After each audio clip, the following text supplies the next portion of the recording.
There's a junket cliche you hear from actors when they say, yeah, I wanted to make this movie because I wanted to make something that I could see with my kids, that I could watch with the whole family. I'm sort of curious, what is the acting equivalent to the opposite of that? What kind of freedom comes with making a movie that I'm assuming you probably don't want to watch with your kids?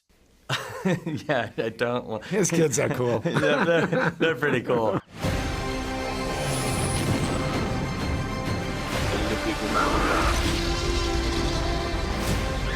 Where we're going, we don't need roads. Mr. Dafoe, Mr. Ruffalo, it is so good to see you guys again, and these are two of the best performances I have seen in years. So seriously, thank you for taking the time. Thank you. Thanks. That's nice. Thank you. I'm going to jump into this. You know, it goes without saying that you guys have had your fair share of experience on big budget blockbusters, and I don't want to ask a question that implies that I would ever slight those movies because they have been some of the greatest theatrical experiences of my entire life. So please don't take this question the wrong way. But what is the best thing you get out of an acting experience on a movie like Poor Things that you just don't get out of, on maybe the bigger blockbuster type of movies? You know, I enjoy, there are different experiences, there's different challenges, there's different pleasures, but I think the main thing is on a big action piece movie, there's a lot of cooks. There's surprisingly sometimes a very strong director, and there is creative things going on, but a lot of stuff gets run up the flagpole. It's not as it feels more corporate because they've got they're huge budgets, and they've got to calculate the effect of things a little bit more. On something like Poor Things, we're really led by someone that's making a personal film. And it's not made for a nickel, but it's not made for the same kind of budget that these other films are.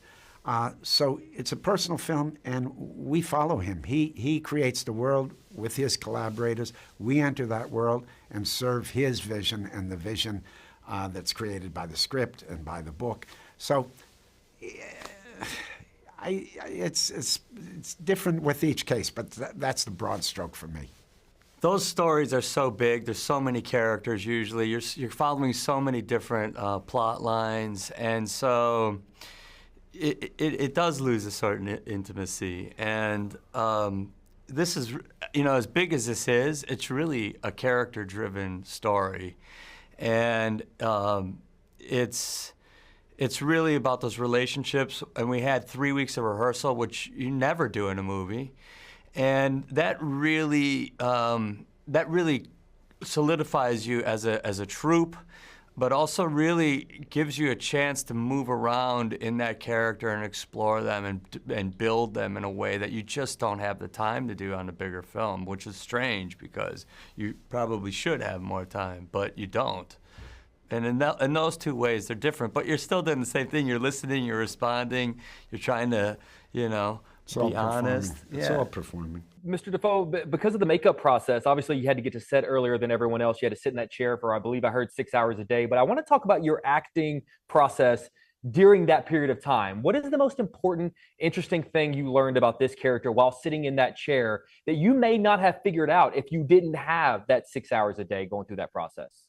It's a mysterious thing, but you see yourself go away and you see something emerge, and it's just about being present to receive that. And also I had the prosthetic pieces on my body, so you don't feel like yourself, you don't look like yourself, so that really invites you to take this leap.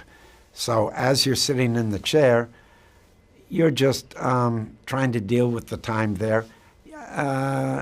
And you aren't thinking so much about what you're going to do. You're just realizing that you're leaving yourself behind and you're trying to be someone else. Well, they're giving the wrap, but really quick, Mr. Ruffalo, so often there's a junket cliche you hear from actors when they say, yeah, I wanted to make this movie because I wanted to make something that I could see with my kids, that I could watch with the whole family. I'm sort of curious, what is the acting equivalent to the opposite of that? What kind of freedom comes with making a movie that I'm assuming you probably don't want to watch with your kids?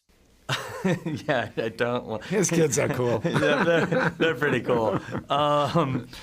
It's you get stuck in an idea of yourself, and maybe what the world sort of expects from you as an actor, whatever your brand is, you know. And this totally plays against anything that I've ever done.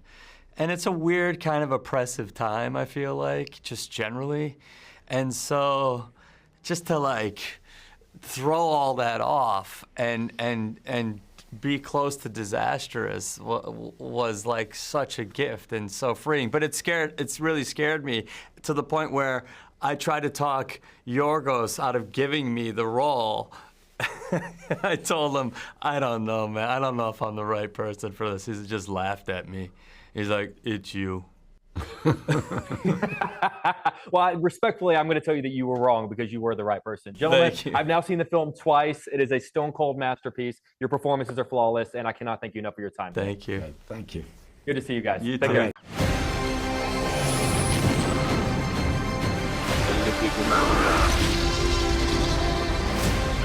Where we're going, we don't need roads.